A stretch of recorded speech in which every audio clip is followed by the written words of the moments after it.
Welcome back, friends. James Corbett here, CorbettReport.com, and just before getting into this week's eye-opener report, I thought I'd update you as to this week's funding drive for BoilingFrogsPost.com. As you'll remember from last week, we are in the midst of a fundraising drive for the quarter, hoping to raise $12,000 so that we can keep all of the podcasts and videos at BoilingFrogsPost.com coming out to you, and to keep specifically this eye-opener report and the Boiling Frogs Post roundtable videos free and open to the public. So far, we've managed to raise $4,500 through BoilingFrogsPost.com for this effort, and that is not even halfway to the goal, and we're about halfway through the fundraising drive, so unfortunately it doesn't look like we're going to make it. If you want to make that happen, again, you can support us at BoilingFrogsPost.com, and your donations and your subscriptions there are much appreciated, and they do help to fund this media. And just to clarify, CorbettReport.com is my own website. It's a completely different website. Of course, I need your donations and subscriptions there, but that is completely separate from the Boiling Frogs Post website. So your subscriptions and donations to the BoilingFrogsPost.com fundraiser are important, and you can keep tabs of the thermometer there on BoilingFrogsPost.com to see how close we are to the goal each day. And I guess by next week, we'll know one way or another whether or not these eye-opener reports will continue free and open to the public. So to everyone who has donated or subscribed so far in this fundraising drive, thank you. We couldn't do it without you. And now, thank you for your time and attention. Let's get on to today's eye-opener report.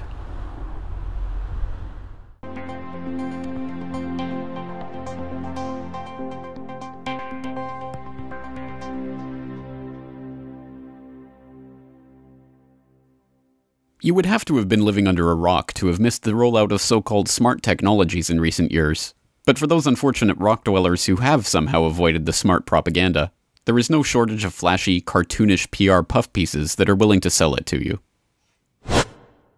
In this edition of Digital Futures, we're really revved up about the smart home of the future.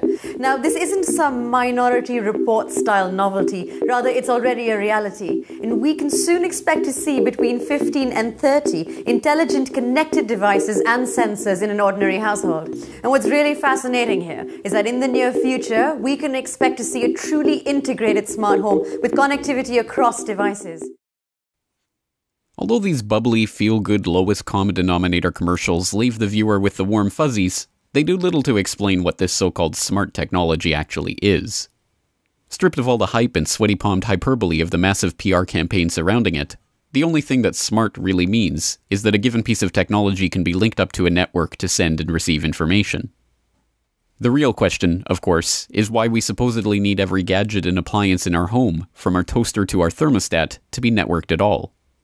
Like all such questions, there are two answers: the cover story and the true story.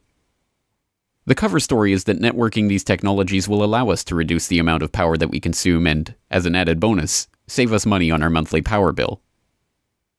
As sensors become cheaper and cheaper, and technologies like the internet and wireless communication become widespread, utilities are adding more and more sophisticated sensors to the grid. And this means one thing: more information. This flood of data will be quickly parsed to locate power failures, reroute electricity, or avoid overheating power lines. That means utility companies can stop relying on grandma to let them know the power's out. It also means they can better deal with power line failures like the one that blacked out the northeastern U.S. in 2003. Within the next decade, sensors are likely to be everywhere. One type, commonly known as a smart meter, will do to homeowners what the utilities have long done to factories. Two-way communication will give both utilities and customers better information about who's using what and when. It could even let utilities do things like temporarily turn off a smart appliance in your home to help avert a blackout. What's more, the linking of all of these appliances into one seamless personal network, the cover story assures us, will finally allow for the Jetsons-like future that has been promised us for decades.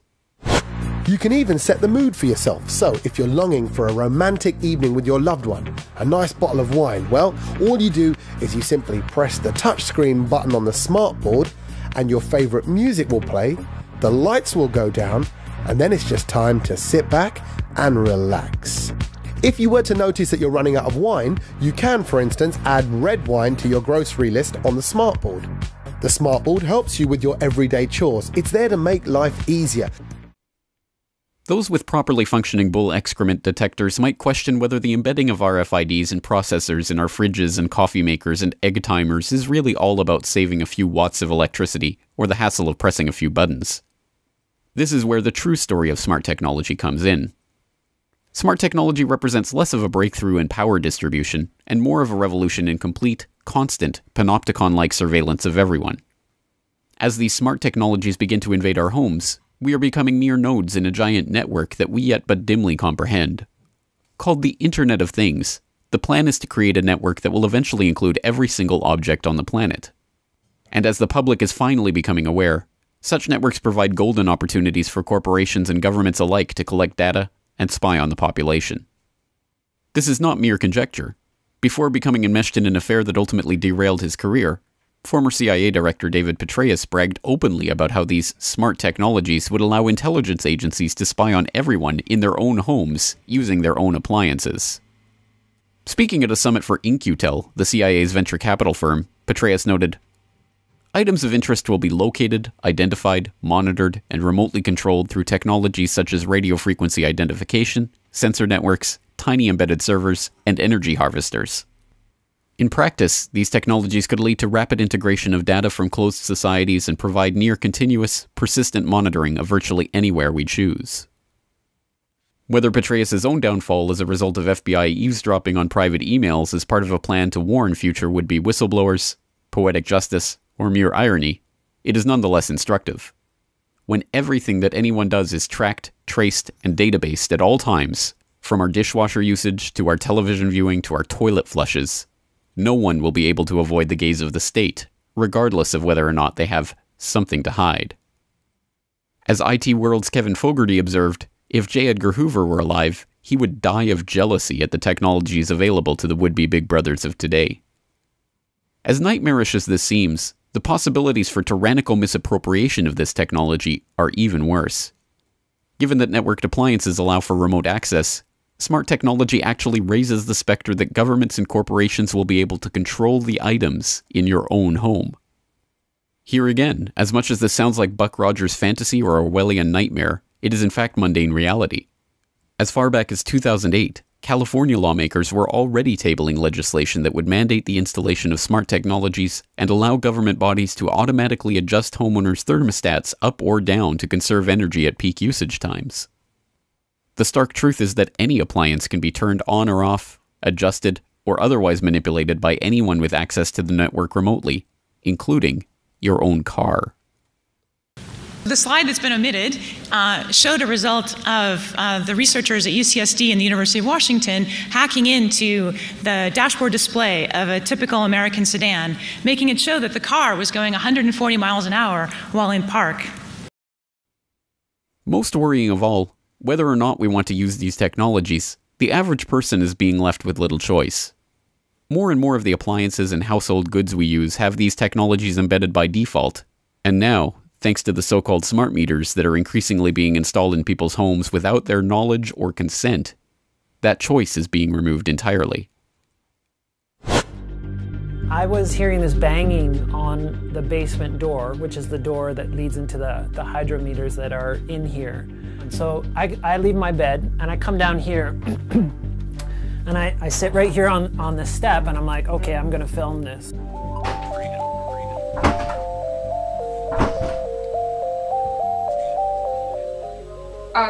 Sorry. I'm just putting in your meters. Your power's gonna be up for about 20, well, when I find the meters. They're down here, right? I'll show you the door. I'd heard her banging, but I didn't know that she actually kicked the door in until she left. Because when she left, I came here and I found this on the ground. I was like, wow, she actually kicked the door in. We've since repaired the door. We've put these do not install a smart meter sign on our door. Thankfully, the situation is not hopeless. As Josh Del Sol, the filmmaker behind Take Your Power, notes, there are specific steps that people can take to stop smart meters being installed in their homes, and that communities can take to stop them being installed at all.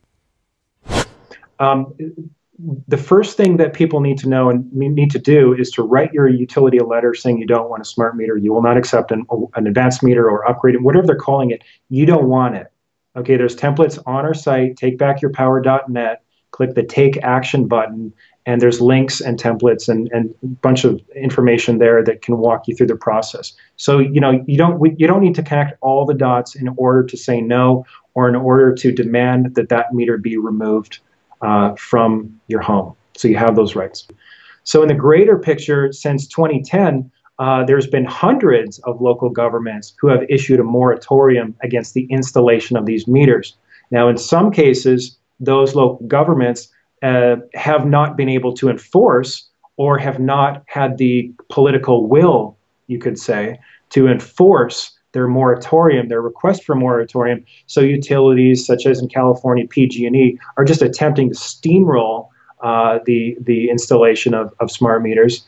But also in other cases, city councils such as Fairfax and Sebastopol, California, have actually made it illegal for a utility to install a smart or advanced or upgraded meter. So they criminalized the installation of these meters by attaching a $500 fine in the case of Sebastopol to every meter that the utility attempts to install. Now, that's creating kind of the standoff situation. So that wouldn't happen if people just kindly wrote request letters or applied or please, I ask you, I applied to your sense of decency. I don't want to have a smart. No, we need to start increasing the level of force in our process and say, you know what, you are criminals. What you're doing is against constitutional law. It's against common law. It's against anything, moral and ethics based.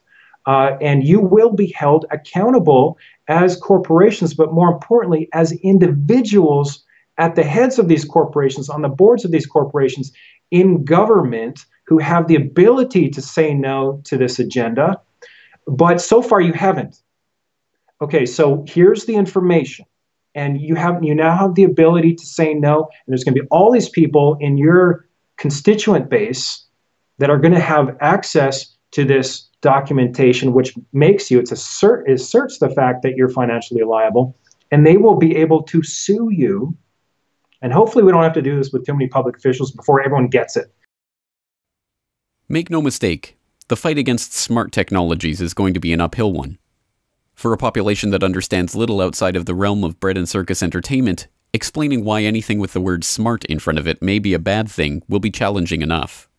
But hopefully, as films like Take Back Your Power and others begin to gain traction with the public, we can expose this smart technology for the stupidity that it is.